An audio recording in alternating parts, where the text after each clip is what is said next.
YouTube channel Advent.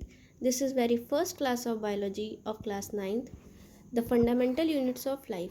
In this chapter we are going to discuss following topics. First is discovery of cell, second its structure, third it's about plasma membrane. There are conditions in plasma membrane: hypotonic solution, isotonic solution and hypertonic solution. Let's start the chapter. आज हम लोग class 9 के chapter the fundamental unit of life के बारे में पढ़ेंगे। पहले हम लोग जानते हैं चैप्टर का मतलब क्या है। The fundamental unit of life which mean the basic unit of life. सारे ऑर्गेनिज्म एक ही यूनिट से बने हुए हैं जिनको हम लोग सेल कहते हैं। इस चैप्टर में हम लोग सेल के बारे में पढ़ेंगे। मूव करते हैं हम लोग चैप्टर के पहले पैराग्राफ पे।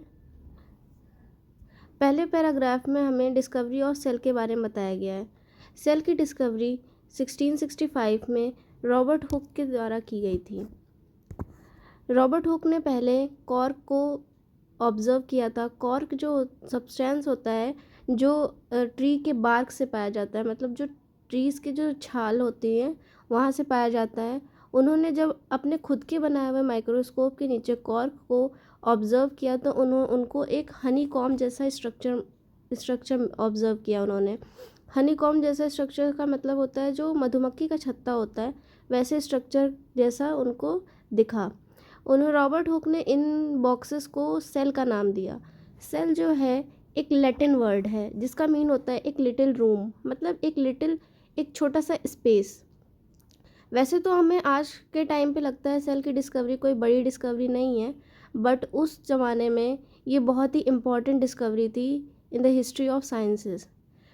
एक पहली बार ऐसा हुआ था कि किसी ने लिविंग थिंग को अपीयर किया था एक माइक्रोस्कोप के नीचे एक सेपरेट यूनिट के तौर पे।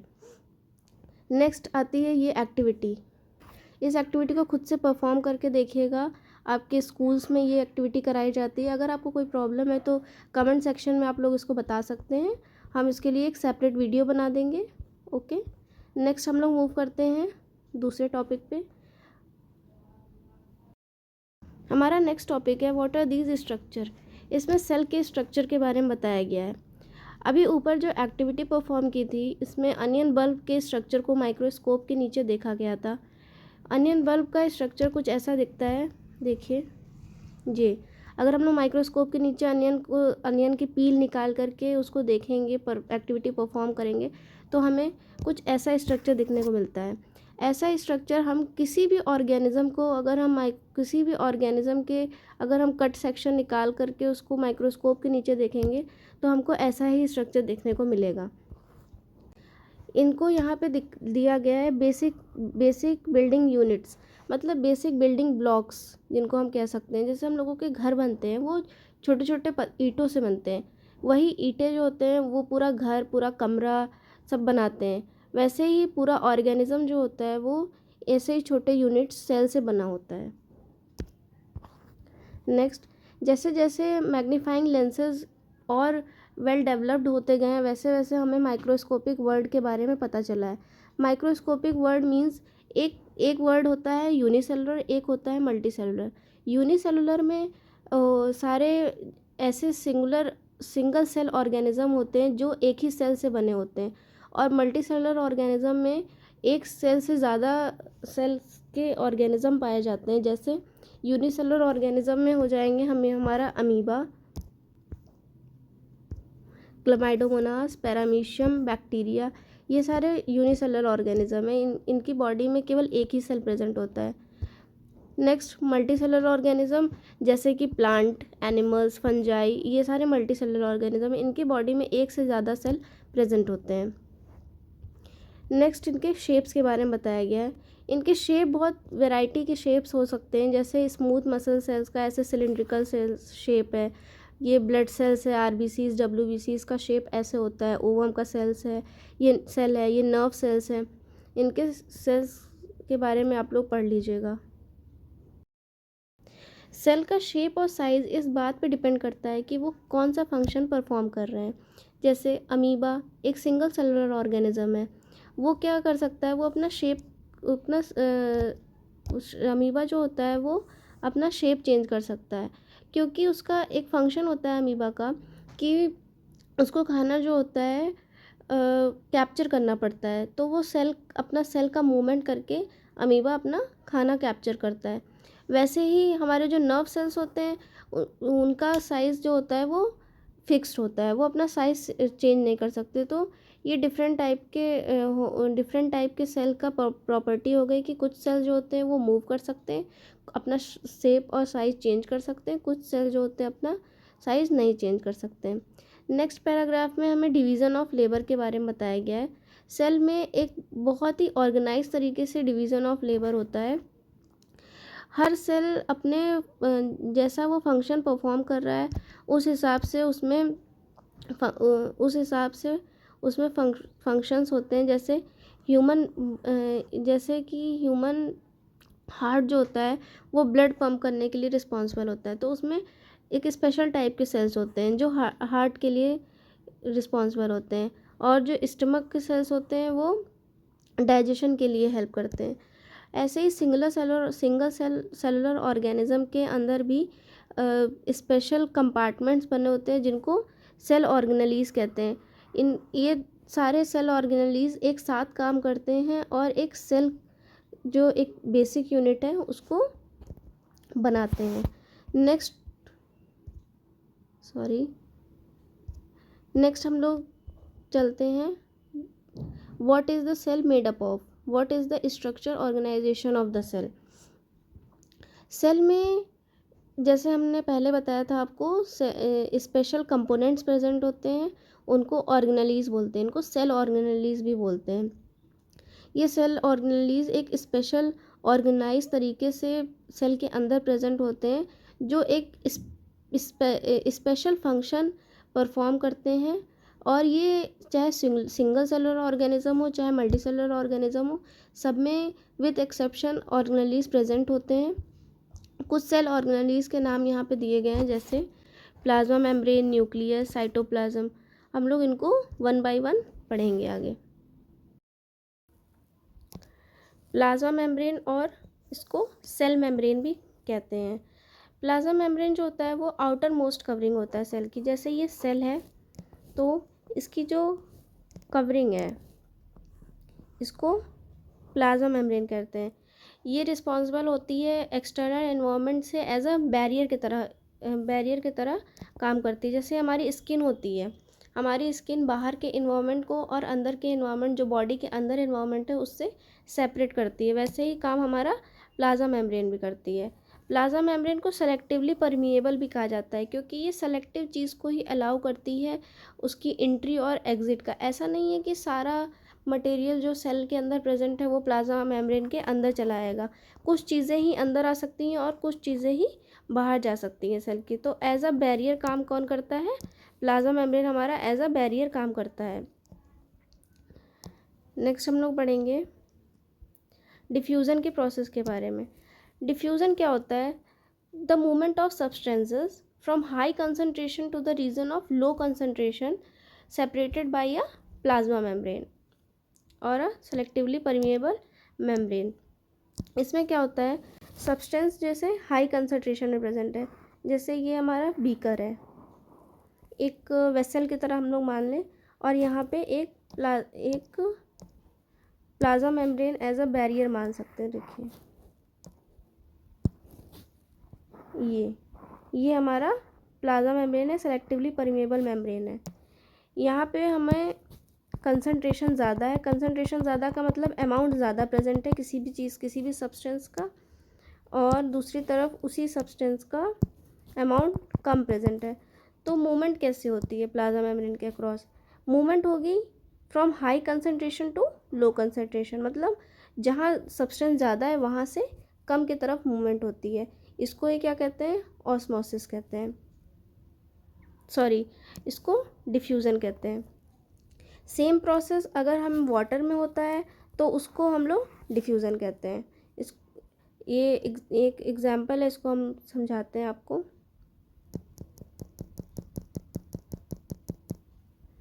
फॉर एग्जांपल हम लोग मानते हैं सेल, एक सेल को लेते हैं, जैसे ये हमारा सेल है, इसमें ऑक्सीजन की कंसंट्रेशन कम होती है, क्योंकि ये हमारा जो सेल होता है वो ऑक्सीजन यूज़ करता है और बाहर के एनवायरनमेंट में ऑक्सीजन की अमाउंट ज़्यादा होती है। तो यहाँ पे हाई कंसंट्रेशन कहाँ होगा, जो हमारे बाहर का एनवायरनमेंट है यहाँ पे हाई कंसंट्रेशन होगा और जो हमारा अंदर का एनवायरनमेंट है वहाँ पे लो कंसंट्रेशन होगा। तो मूवमेंट कहाँ होगी मॉलिक्यूल्स की, from high concentration to low concentration through a semi permeable membrane. जो है ये प्लाज्मा मेम्ब्रेन को सेमी परमिएबल मेम्ब्रेन कहा गया है। यही क्या होती है, प्रोसेस ऑफ डिफ्यूज़न। नेक्स्ट हम लोग पढ़ेंगे कार्बन डाइऑक्साइड के एग्जाम्पल को। कार्बन डाइऑक्साइड जो होता है वो अंदर जो होता है उसका प्रोडक्शन होता है और बाहर जो होता है वो उसका अमाउंट कम होता है। तो यहाँ पे लो कंसंट्रेशन हो जाती है और अंदर जो होती है वो हाई कंसंट्रेशन हो जाती है कार्बन डाइऑक्साइड की। तो इसमें क्या होता है, मूवमेंट हाई कंसंट्रेशन से लो कंसंट्रेशन होता है। यही है प्रोसेस ऑफ डिफ्यूज़न। और देखिए यहाँ पे लिखा हुआ है we saw that there is a spontaneous movement. Spontaneous movement क्यों कहते हैं इसको, क्योंकि ये अपने आप होता है। अगर हम लोग कहीं जैसे हम लोग परफ्यूम का एग्जांपल लेते हैं, अगर यहाँ पे फॉर एग्जांपल ये स्प्रे बॉटल है और यहाँ पे हम लोग परफ्यूम छिड़कते हैं अपने घर में, तो ये यहाँ पे क्या है, कंसंट्रेशन हाई है परफ्यूम का, और वहीं पे अगले दूसरे साइड देखते हैं तो यहाँ पे कंसंट्रेशन लो है। तो मूवमेंट कहाँ होगा, हाई कंसंट्रेशन से लो कंसंट्रेशन। और यहाँ पे आपको कोई मेहनत करने की ज़रूरत नहीं पड़ती है, अपने आप मूवमेंट जो होता है परफ्यूम का अपने आप मूवमेंट होता है from high concentration to low concentration. तो वही सेम प्रोसेस क्या होता है, डिफ्यूज़न का होता है।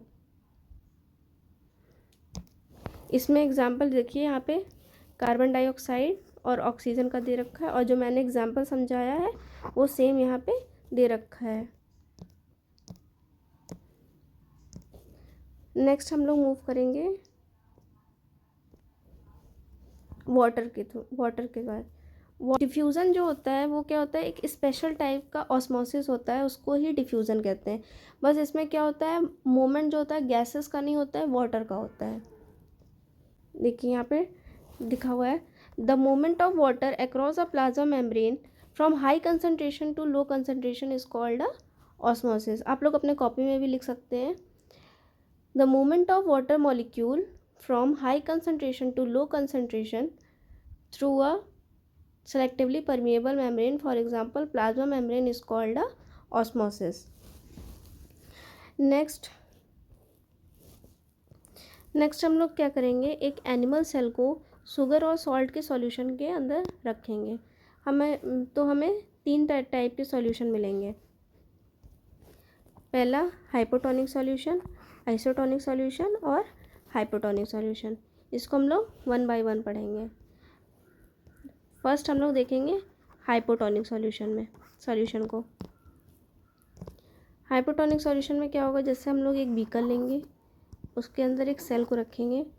सेल के बाहर जो है कंसंट्रेशन बहुत कम होगा, सेल के अंदर कंसंट्रेशन मान लीजिए बहुत ज़्यादा है, सॉल्यूट का कंसंट्रेशन बहुत ज़्यादा है। तो इसमें वाटर मॉलिक्यूल्स का मूवमेंट कहाँ से होगा, from a region of high concentration to low concentration, और ये सेमी परमिएबल मेम्ब्रेन की तरह प्लाज्मा मेम्ब्रेन एक्ट करेगी। तो इसमें क्या होगा, जो वाटर होगा वो बाहर से अंदर की तरफ जाएगा, सेल के अंदर की तरफ जाएगा। कुछ देर बाद हमें ऐसा रिज़ल्ट मिलेगा कि जो सेल होगा वो स्वेलअप कर जाएगा। यहाँ पे देखिए लिखा हुआ है more water will come into the cell then will leave. ऐसा होगा कि ज़्यादा से ज़्यादा पानी अंदर की तरफ जाएगा और जो पानी अंदर से बाहर की तरफ बहुत कम अमाउंट में आएगा। तो जो नेट मोमेंट क्या होगा, नेट मोमेंट ऐसा होगा कि जो सेल होगा वो स्वेलअप कर जाएगा। ठीक है, ये हो गया हमारा हाइपोटोनिक सॉल्यूशन। नेक्स्ट हम लोग बढ़ते हैं आइसोटोनिक सॉल्यूशन। आइसोटोनिक सॉल्यूशन में ऐसा होता है कि मोमेंट ऑफ वाटर, देखिए इसमें भी आइसोटोनिक सॉल्यूशन में भी सेल, एक बीकर लेंगे, एक सेल लेंगे। इसमें क्या होगा, कंसंट्रेशन जितनी वाटर की कंसंट्रेशन बाहर है उतनी ही वाटर की कंसंट्रेशन अंदर है। तो इसमें क्या होगा, नेट मूवमेंट बराबर हो जाएगा। जितना ही वाटर अंदर से बाहर की तरफ आएगा उतना ही वाटर बाहर से अंदर की तरफ जाएगा। ऐसा नहीं है कि कोई मूवमेंट नहीं होगा, ये मूवमेंट जो होता है इक्विलिब्रियम में होता है। ऐसा होता है कि इक्विलिब्रिया क्रिएट हो जाता है, जितना अंदर जाता है उतना ही बाहर आता है वाटर। तो इसमें आप लोग ऐसा मत सोचिएगा कि इसमें कोई मूवमेंट ही नहीं हो रही, मूवमेंट होती है, बस ये इक्वल अमाउंट में होती है तो हम लोगों को पता नहीं चल पाता है। इसको ही क्या कहते हैं, आइसोटोनिक सॉल्यूशन। ये बहुत सिंपल सा सॉल्यूशन है। नेक्स्ट है हाइपरटोनिक सॉल्यूशन। हाइपरटोनिक सॉल्यूशन में क्या होता है, कंसंट्रेशन जो बाहर के अमाउंट में होता है वो ज़्यादा होता है।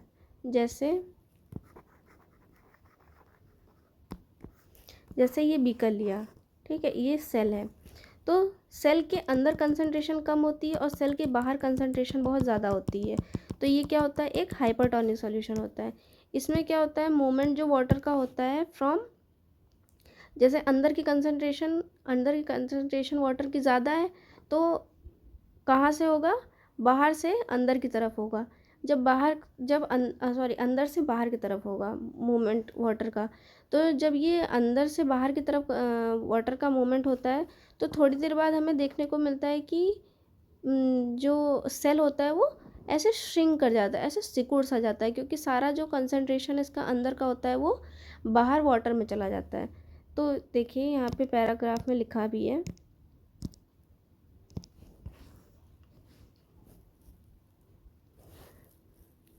the cell will lose water by osmosis. Such a solution is called hypertonic solution. Water crosses the cell membrane in both the direction, but this time more water leave the cell than enter the cell. जितना अंदर जाता है उससे ज़्यादा क्या होता है, वो बाहर आ जाता है वाटर। तो उससे क्या होता है, सेल जो हमारी जो सेल होती है वो श्रिंक कर जाती है। ठीक है, तो ये स्पेशल केसेस थे डिफ्यूज़न के बारे में। हम लोग हाइपोटोनिक सॉल्यूशन जो हम लोगों ने अभी यहाँ पे पढ़ा था, हाइपोटोनिक सॉल्यूशन, इसमें हम लोग एग्जांपल ले सकते हैं, जो चने हम लोग भिगो के रखते हैं, या फिर किशमिश जो होती है उसको जब हम लोग पानी में भिगो के रखते हैं, तो ऐसा होता है कि जब हम लोग ओवरनाइट किशमिश को या फिर छोले को भिगो के रखते हैं, चने को भिगो के रखते हैं, तो हम लोग देखते हैं कि थोड़े रात भर में क्या होता है, किशमिश या जो चने होते हैं वो फूल जाते हैं, वो स्वेलअप हो जाते हैं। तो वो किस वजह से होते हैं कि ये कंसंट्रेशन डिफरेंस की वजह से ही ये होता है। ये भी हमारे ये रोज़मर्रा की ज़िंदगी में ये एग्जांपल्स होते हैं। देन फिर से ये एक्टिविटी है, कोई प्रॉब्लम होगी तो आप लोग ज़रूर बताइएगा एक्टिविटी में।